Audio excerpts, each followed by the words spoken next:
Uploading. Soon be here. Find The concept art and development. and bring them to me as promised. If he says he knows the truth about who I am, then like it or not, I have to believe him. The only way I'm gonna get the secrets to my past is to get those Concept pieces.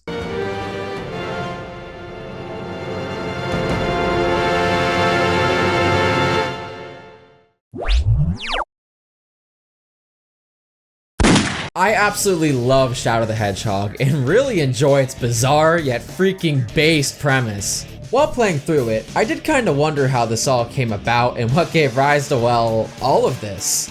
With that being said, let's grab our pump action SMGs and double backflip into the concept art and development of Shadow the Hedgehog.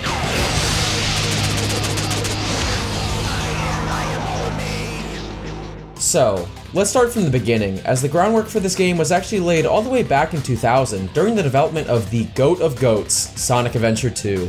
As we know from my prior videos regarding the game, SA2 went through a lot of evolutions and design changes throughout its development, with the game originally to solely focus on Sonic, Eggman, and Knuckles, then the addition of new playable characters like Shadow and Rouge, etc, etc. Well, one of those design ideas that Sonic Team USA wanted to introduce, but was not able to implement in time for its June 2001 release date, was giving the players the ability to make narrative-altering choices, resulting in branching pathways throughout the story, garnering a different experience on each playthrough of the game. The mechanic must have made it somewhat far in development, as during early magazine previews for SA2, Sonic Team spoke about one specific scenario regarding these branching pathways, where Sonic was on a sinking submarine, and the player had the choice to either bring the sub to safety and save the people on it, or have Sonic say screw you all and just save himself. While this example was given, no one really knows if this was an actual component of an early SA2 story draft or just a hypothetical scenario. And to top that, I searched very extensively for this elusive magazine interview, reading through a lot of the old literature from the game's development, trying to find this, and it's nowhere to be found on the internet from my understanding. If anyone knows where a copy of this is, please send it to me and I'll shout you out in my next one of these videos. I'm honestly just curious to read the interview as a Sonic nerd. That being said, you're just gonna have to take myself and Sonic Retro's word on this one. Just trust me, bro. This branching storytelling would become an essential component of Shadow, playing with the whole hero versus dark dichotomy. And funny enough, we actually have a concept image of the branching story display done by one of Shadow the Hedgehog's artists, Elena McComber. We can see here, the levels ended up in quite a different order, as in the picture here, the game starts with Death Ruins, then moves to Glyphic Canyon, and then another stage that seems to be a Glyphic Canyon Act 2 of some sort, whereas in the final game it goes Westopolis, Glyphic Canyon, and Cryptic Castle for this story route. I'm getting ahead of myself though.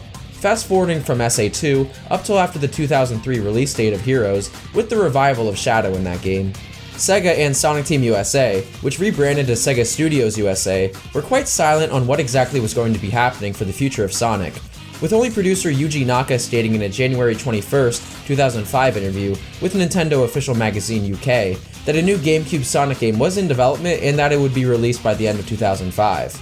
About a month later, on February 19th, 2005, an online poll would go up asking people which character in the Sonic franchise they'd like to see star in their own game, which we can actually take a look at thanks to the lovely people on Sonic Retro, specifically user Blue Blood, who in a 2012 thread found an archived version of the poll and shared it. At first, this seems like a pretty by-the-book survey, asking for your age, gender, favorite character, an adjective that describes them, and ranking Sonic compared to other mascots at the time. Man, that is a dated list. But as we scroll down here, it starts to get really interesting, asking which character you'd like to see star in their own game, with the listings being Tails, Knuckles, Eggman, and, well, Shadow. Then, it even asks which game title you like the best, which I kind of want to focus on here for a bit, as some of these are kind of goofy, and some of them are pretty cool, like Tails, who had Tails, the Flight of the Fox, or Knuckles, who had Knuckles, Fury Fists, or Knuckles, City of Chaos, which just sounds cool to me.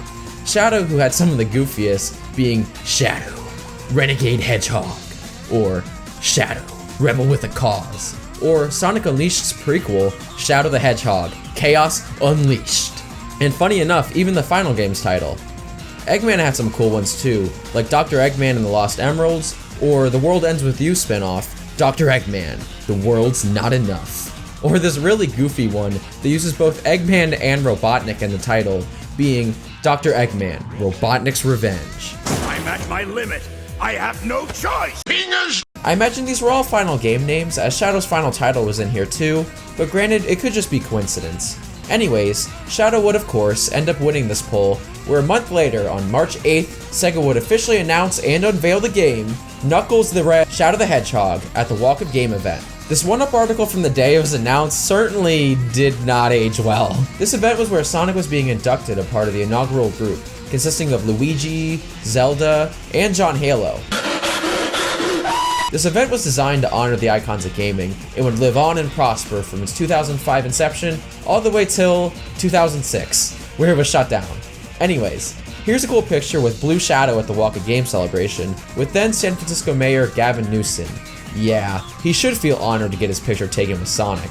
Shadow was set to release at the end of 2005, and this all sounds great and dandy until we realized that this also was announced and didn't have a main character in the same year, and would then come out 8 months later. So not a lot of development time for sure.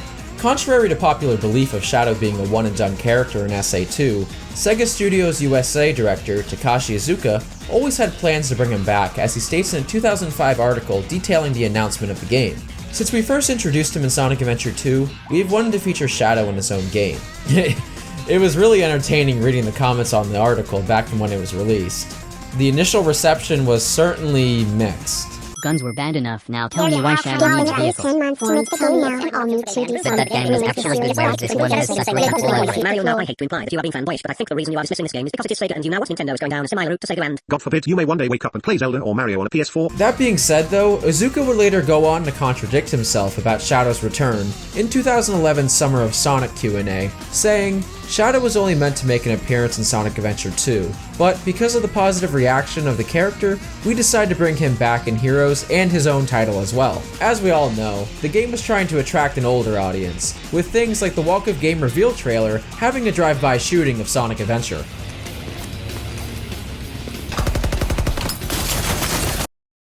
Oh, jeez! The poll that was aforementioned was most likely just a way to gauge fan reaction before announcing Shadow, as said in a 2005 IGN interview with Iizuka on why they chose Shadow for this game.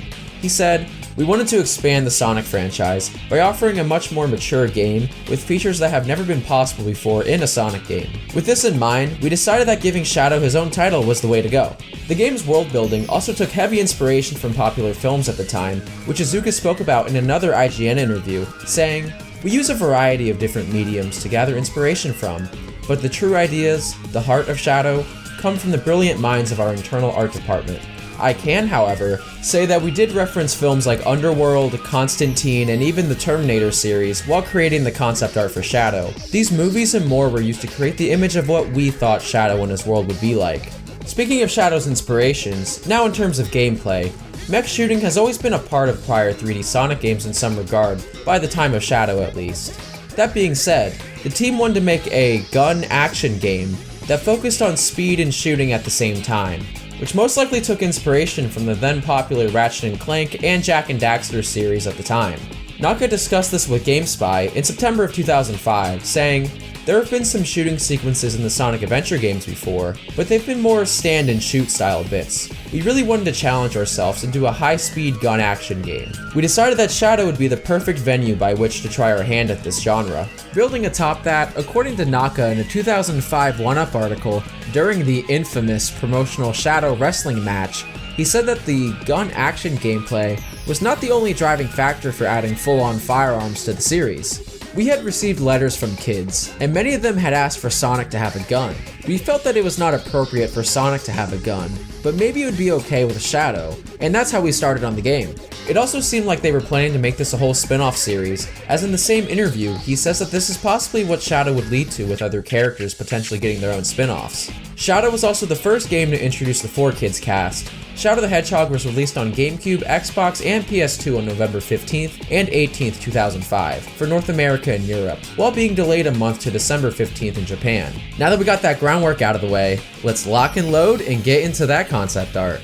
Alright, so first things first, we're going to start with the more traditional 2D art before things get a bit interesting with art forms we haven't seen on the channel before. That being said, Where's that damn concept art. Coming out of the Japanese Shadow the Hedgehog Saikyo Koryaku strategy guide. Out of the multiple concept images we'll be discussing from this guide, this picture of Shadow standing in what seems to be a very hazy, smoke-filled Westopolis doing this awesome pose was done by the great Kazuyuki Hoshino, who was the lead art director for Shadow the Hedgehog, and if you've seen my other concept art videos, you know he was the art director and character designer for games like Sonic Adventure and Sonic Heroes, while creating characters like Metal Sonic and even helping design Shadow the Hedgehog for Sonic Adventure 2. Hoshino confirmed on Twitter that this was his rough sketch he drew for the, as he calls, key art of Shadow the Hedgehog, and it's stunning. One of my favorite aspects of this piece is the unique color palette it has, with the purpley orange that lights up the night sky, contrasting with the gray and whites of the road and Shadow. It's an incredibly sweet piece. Shadow's pose here also seems to end up being turned into this official render for the game. While the rest of the pieces coming from this guide are not specifically credited, I do think it's safe to assume Hoshino either drew or oversaw these pieces during development of the game. Those being these sweet action shots of Shadow packing heat. I love both of these. Like how with the one on the left, it's a lot more of a red tint, having it almost look like the muzzle flashes lighting up Shadow's face and body, or how huge the pistol looks on the picture on the right. And if we look real closely here, you can also see this is one of the only times in the whole series where Shadow is actually smiling. I love it, as he has that same cocky smirk you'd see Sonic have, where he's just like, you really think you can take me on? I also want to point out one of my favorite parts of these being the sketched and fine outlines of Shadow and everything in motion here for these pieces. Before we move on, another key person that helped shape the art and style of Shadow and the adventure games was Hiroshi Nishiyama, who worked as the lead field and environmental artist for SA1 up to Shadow and has actually recently returned as of 2019 and will most likely have a heavy influence on the upcoming Sonic Rangers, which is incredibly exciting to say the least. Anyways, the next piece we're going to take a look at is this black and white sketch of Shadow that seemed to also end up being turned into an official render for the game, much like the first piece shown. I don't really have much to say on this one except this is dope as all get out and seemed to be translated pretty faithfully to its release render, only with Shadow's mouth being a lot less prominent in the render compared to the concept sketch. From this guide, we also got a couple illustrations detailing characters from the game too, like this gun soldier. While unfortunately the text I can't read at all from this scan, it seems this piece is reflective of this class of gun soldier, just way low resed of course. And I just found it super neat with how it details the helmet, visor, and the soldier's face and all, while having the render at the bottom as a basis. It's really sick. And here's where things start to get interesting. We then got this concept design of Maria Robotnik, which I found incredibly surprising that this was released for some reason, being her only concept design to my knowledge. This doesn't seem too different at all from the final design, as they had her design from SA2 to base off of, but what I found super funny was how in detail the descriptions of her clothing went, like how they specifically state her hairband is made of plastic, or that her shirt is a dark blue, not 95% but 100% cotton. I found it really neat how the artist made sure to point out small details like this that would never see the light of day in the final game, due to it all being smashed down flatly in her character model because it was, well, 2005 graphics. Oh hell yeah. Not only is this my favorite piece from this video, but we certainly have a lot to unpack here about our boy, the GOAT, Black Doom. There was a lot of really awesome stuff in this picture, but I first want to point out how Hoshino, who designed Black Doom and the Black Arms, as confirmed when asked by actually one of my viewers, Seaside Colors, shout out to him, that Hoshino did in fact design them. Anyways, Hoshino seemed to have taken heavy inspiration from Harry Potter in some capacity, with Black Doom. As it says here regarding his wardrobe and such, materials are sheer, almost silk-like. Movement like the Harry Potter clip you sent. While we have no clue what clip this is, and I have nothing to base this off of, I do have a theory I'll share. I think the Harry Potter clip could be in reference to the Dementors, which are dark wraith-like creatures, and what bolsters this guess is by the time of 2005, only 3 Harry Potter movies had been released, with Goblet of Fire coming a few days after Shadow. At the time of Shadow's release though, the most recent Harry Potter movie, Prisoner of Azkaban, had released in 2004, featuring these creatures on the big screen for the first time. The movement of them is awfully similar to Black Doom's wraith-like movement in Game 2 of course. I don't have anything to concretely base this off of, but I certainly think this is the case. Moving on, we also got the prototype Black Arms logo, which is quite different from its final counterpart. It seems for the prototype here, they chopped off the bottom section and used the top circular area as a basis to make the final logo. And you may ask, well, how do we know that this is the prototype logo for the black arms and extension the whole game? Well, if we take a look at the 2005 Walk of Game announcement trailer, at the end of the trailer where it shows the title card, we can see the beta logo here. Big shout out to the Sonic Stadium for preserving this too. Back to the art. The red tattoo markings on Doom would actually be translated to the final game. As for the sections to the left discussing Black Doom's accessories, I found it really neat how they went into detail on the jewelry, really trying to make him come off as this regal leader, with the gold that accents him and all. I want to give a huge shout out to ScottyDX on Twitter too, for scanning and uploading the guidebook this all came from. Make sure to check his page out as he shares a lot of obscure Sonic guide scans that have some super interesting stuff. On to our next section here. Shadow has generally been praised even today with how great its CGI cutscenes look, really taking a step up from the CGI in prior 3D games like Heroes. You may ask what the sudden shift in quality was from, and it's actually due to Sega and Sega Studios USA contracting the legendary 3D animation studio, Blur Studios, to work on Shadow and Sonic 06, which is why they have such great looking CGI cutscenes. At the time of 2005, Blur had worked on big projects like GTA San Andreas, Need for Speed Underground, and would go on to do projects for SWTOR, MW 2019, and my personal favorite being the Halo 2 anniversary cutscenes, which look like a damn movie. And funny enough, in 2016, Blur Studios was originally working on the Sonic movie with Sony, until the rights were sold to Paramount in 2017, who would then go on to release what we know as the Sonic movie of today. Blur had a lot of concept renders for this game released, for the large amount of CGI cutscenes Shadow had. That being said, let's get started with some of those sick cutscene stills. Starting with this direct still from the intro, with Shadow on his radical motorcycle, which is apparently called the Dark Rider in canon. Really sick name. Anyways, this piece is a direct rip from the intro cutscene, so there isn't much to say here, but it was done by Daniel Rice, who also rendered Elise and Eggman for Sonic 06. Next up, we got some really cool renders from the cutscene where the Ark is powered up and destroys Westopolis and the White House. In that scene, we got some really smooth panning shots of the Ark and Earth, which our concept art reflects here. At the top, there isn't too much different from the final cutscene here, except the angle in the final scene is a bit different than this render. We also have a more zoomed in and detailed picture of the Ark on the bottom here. Again, this isn't really too much different from the final cutscene, but man does this look good. I kind of found it funny that they labeled these Eggman's Space Station compared to its actual name being the Ark. These pieces, and the next upcoming piece, were done by Jemre Ozkurt, who also helped work on Sonic 06, The Sims 3, among many others, and has also recently worked on 2017's Beat the Game. They'd also do quite a few pieces later on in this video, so definitely keep their name in mind. Speaking of that last piece, Ozkurt also did a scene detailing a view of the hallway where Shadow and Maria are running away from Gunn, coming from that scene where Black Doom takes Shadow up into space in a flashback. Granted, this piece doesn't have any of the characters in it, instead giving us a very ominous and creepy showcase of the hallways around the Ark. They also label this one as the Ark, which is pretty rad. Moving on, these two pieces of the Black Comet are from the True Story, where the Black Comet comes down and tethers to the Earth. These two are also quite reflective of their final counterpart, only for the top one having the angle changed in the final cutscene, and for the bottom one, I found this kinda interesting, as while the piece shows the tethered comet in space, it doesn't unleash its tendrils until on Earth in-game. Granted, this could be a different angle, from the shot of Shadow taking the comet to be destroyed by the Ark, but in that, it's much more gray, losing its red accenting. These pieces, and quite a few more that'll be mentioned coming up here, were done by Barrett Meeker, who along with Shadow in his work at Blur, also went on to work on Scott Pilgrim vs. the World, the movie, and he's even opened up his own game studio called Lucky Paws, most recently releasing a game called Homesick. Next up, Blur also did some sick character renders for the cutscenes of this game, starting with one of my favorite characters in the series and the main protagonist of the game, being Shadow. T-posing, of course. There really isn't too much to say in regards to this model, as it's one-to-one to its final, but man, this model is gorgeous. It just blows my mind how detailed they were able to get these renders back in 2005. I absolutely love the coloring here too, especially around Shadow's eyes, as they're that deep dark red that fades to black at the top. It's a super cool piece in my opinion. This did go uncredited, so we aren't entirely sure who made this, or the next piece here either. I'll point out the ones that we do know though, of course. Up next, we got this render of the gun soldiers, the top being the more traditional gun soldier look, while the bottom being the guys on the Ark.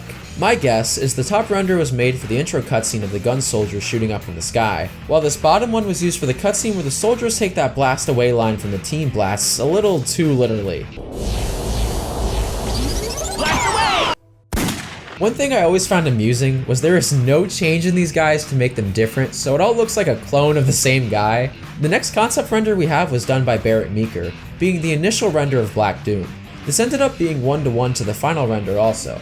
As we can see here, it's a direct translation. The only thing changing in the final render being some of that Black Doom drip is a bit brighter, but that could simply be the lighting in this shot versus the initial render. We also got some models of the Black Warrior. You know, this guy I didn't even know how to name until now. The 3 pieces regarding this guy were done by Jemray Ozkurt. The top one here being a wire model of the Black Warrior, which if you don't know what a wire model is, in short, it basically allows for the visualization of the underlying design structure of a 3D model that a 2D one could not access. So in terms of this piece, the artist is able to access the warrior's back without having to completely redraw it, if that makes sense. The bottom piece here shows off a full textured version of the warrior, and what I found cool about it is just how slimy and otherworldly these things look. I don't know, something about it just gives me these real xenomorph vibes because of the head shape, I suppose. Ozkurt also did a full rotating GIF of the textured model, which is pretty sick, and I'll show that off here. And for our last big section here, we have a bunch of concept renders for some of the vehicles and guns in the game. These were all done by Elena McCumber, who we spoke about previously in the video. Starting with this concept render of the convertible, which looks similar to the final product, minus the color being a bit more beige. It's also kinda interesting how this seems to be inspired by the 2005 Nissan Skyline. Moving on, we have these 2 different concept renders of the jump vehicle, the top with the cannon and the bottom without. Focusing on the bottom for this, the final version is a bit more rugged and bulkier, looking to give it a bit more of a heavier armored and militaristic feel, compared to the prototype, which is a bit more round in my view. Also, the final jump vehicle is a tad darker green compared to the prototype. The next up is really cool in my opinion, as it's this concept render of a tank, which actually was never put into the game. So at some point the team was thinking of having Shadow be able to drive a freaking tank. The only tank in Shadow is actually the Black Tank, which is featured in Lethal Highway. And while it does seem some aspects of this gun tank did get featured in the final product, with the quote-unquote tank cannon weapon being accessible as an unlockable, and it seems that this is the cannon ripped straight off this render. It's kinda cool. On the other hand, our last piece for this section is the concept render of the satellite gun, which looks like the Wish.com version of the Halo plasma pistol. In all seriousness though, the concept render I like a lot better than the final version, as it's a lot brighter and we can see a lot more of the details on the handle and such, while for the final, it's a lot more muted in color and drab looking. If you're new to the channel, I always like to do a little miscellaneous section for cool developmental things I kind of find interesting that don't really fit into the key points of the video. But this one has quite a bit, so buckle in as it's some really interesting stuff in my opinion. Starting with this unaccredited CG render from Blur Studios of the White House before it, well, this is pretty close to the final product, but what I find so funny is just how different this looks from the actual White House. I'm not sure why, but it really amuses me. Anyways, atop the other renders and concept art of the branching paths that Elena McCumber did, she also did a concept of the Shadow HUD for the game, which included a radar at the bottom of the screen. This seems really cluttered, but would have been kinda sick having this instead of the more traditional Sonic HUD we ended up getting, and it probably would have made a lot of the missions a lot more easier and more straightforward in my opinion. Next up, McCumber also did a concept mock-up of the 2-player mode, which features a bunch of Shadow reskins just with different accent and colors. I really like this blue one, although it was never featured in the final game. Instead, we got the metallic Shadow android clones that all have different weapons and different accenting colors. Speaking of multiple playable characters, it seemed at one point Sonic was even going to be playable thanks to the cutting room floor. Sonic's Japanese voice actor, Junichi Kanemaru, recorded multiple lines that sound like the start or finish of a 2-player match, along with referencing a lost race mode that was going to be in the game. Here's a few lines. Let's do it! 今度は本気で行くぜ。さあ、ここからが勝負だ。走ることなら誰にも負けないぜ。 They probably cut Sonic since, well, being able to shoot Sonic to death may have not been the greatest idea. Oh, well, never mind about that, since this was the E3 poster they decided to use to showcase the game. The still of Shadow beating the ever-living shit out of Sonic. This poster was done by the previously mentioned Daniel Rice. I just find it so funny they used this to advertise the game a year before Sonic's 15th anniversary. This and then of course the hilarious statue that was showcased at E3 too, where people would repent for their sins before being executed by Shadow. Funny enough, Sega still has this statue in their main USA office in California. And last, but certainly not least, Shadow actually used a few more curse words in the game than the memed into orbit damn dialogue lines. In this one scene, Shadow uses the word hell, in a scene that later omitted the word, saying in my best Shadow impression, "Just what the hell was all that about?" And speaking of censorship, the black arms originally shed red blood when attacked and killed, but this was later changed to green to avoid the higher rating this kind of stuff would have given.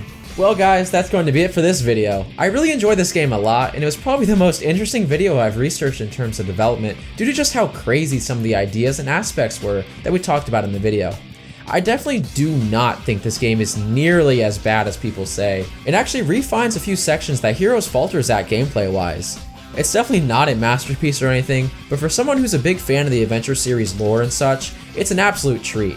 Anyways, thanks so much for watching, and I hope I was able to give you guys some new information or trivia to take home. I've got a few more concept art videos on the way, so stay tuned for those. I hope you guys enjoyed the video, and if you did, make sure to like and subscribe, and as always, I will see you guys in the next video. Take care.